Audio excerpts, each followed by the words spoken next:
Here we go. Hey, Rolo, last bit on mental point of origin. Would do I respect myself be the question to ask yourself before doing anything in life? Well, yeah, but that's not really mental point of origin per se. You might want to develop mental point of origin because you respect yourself.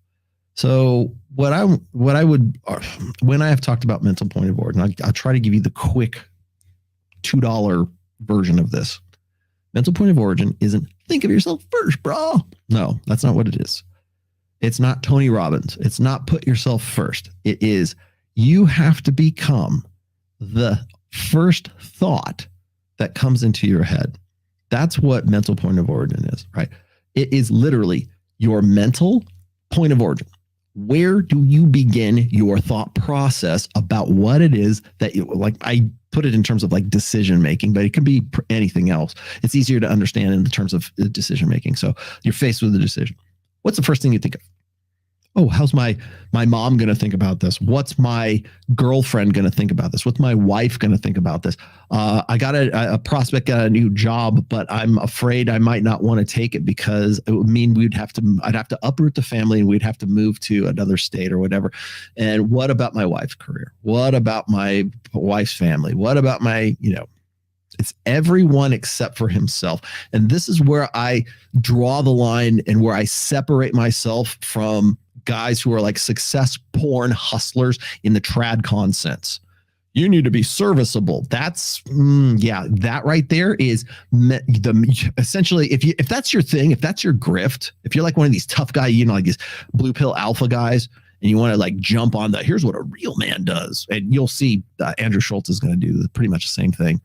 If you see that, and you're dealing with a guy who's like this, like dyed-in-the-wool white knight who wants to read Bible scriptures to you as to how you can be a more serviceable guy, how you can be a utility, how you should think of others before you think of yourself, how you can essentially be beholden in an indentured servitude to your wife before anything else. Like those guys, to be a real man is to sacrifice freaking everything. Jesus Christ did it on the cross, so therefore you should sacrifice everything too.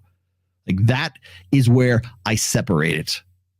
Because what happens is guys get into that mentality and they are less able to provide for their families. They are less able to provide for their kids. They're less able to think about anything except for how whatever the decisions that they make are going to affect their family.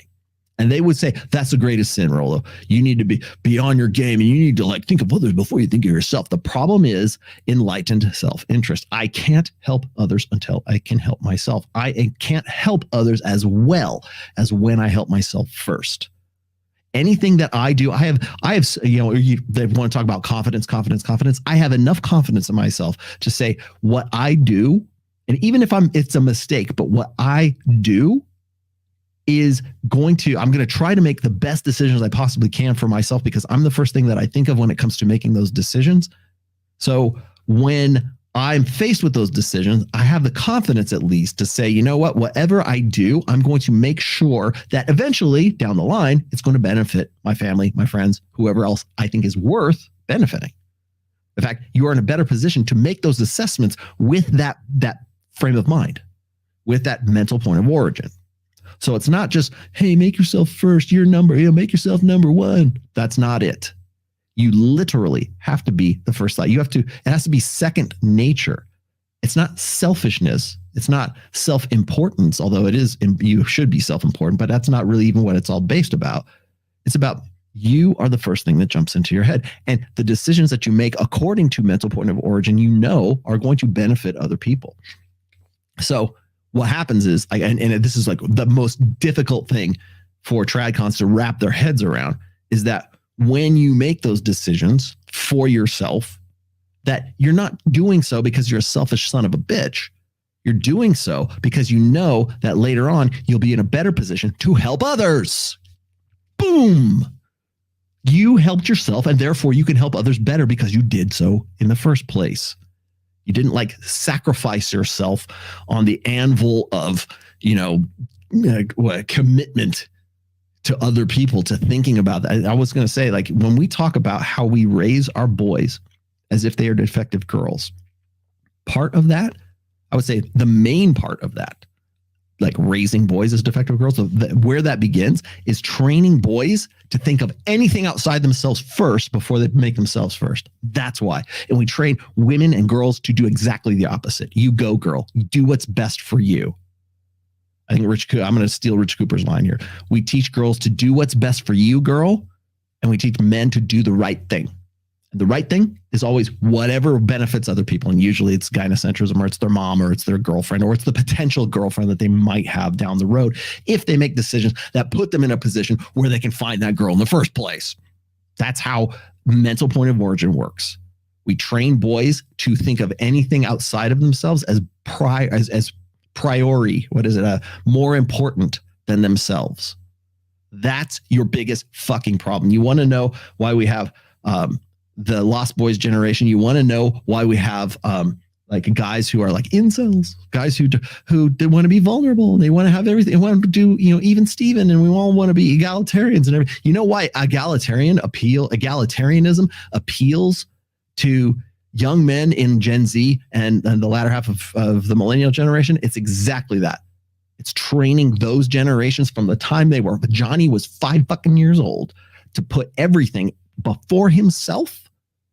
And now you get the participation trophy generation who doesn't know what to do with themselves. You wonder why these guys are lost and rudderless in life? That's why. You want to know why they follow Jordan Peterson? Because he's the loudest voice that sounds like he might know something that's going on. You want to know why people follow me or Andrew Tate or Kevin Samuels or any of these other guys who are online? That's why. Because they are the product of teaching guys to think of anything outside of themselves as more important than themselves. So along comes Andrew Tate and says, get up off your ass and go out there and do something. Rollo Tomasi comes around and he tells you about the iron rules of Tomasi, right? You got Kevin Samuels holding women accountable, and guys want to put themselves into the position. They want to live vicariously through Kevin Samuels. You're average at best. They would love to be able to say that. Why? Because they've always put other people or other interests, and usually women, in their mental point of origin. That's why.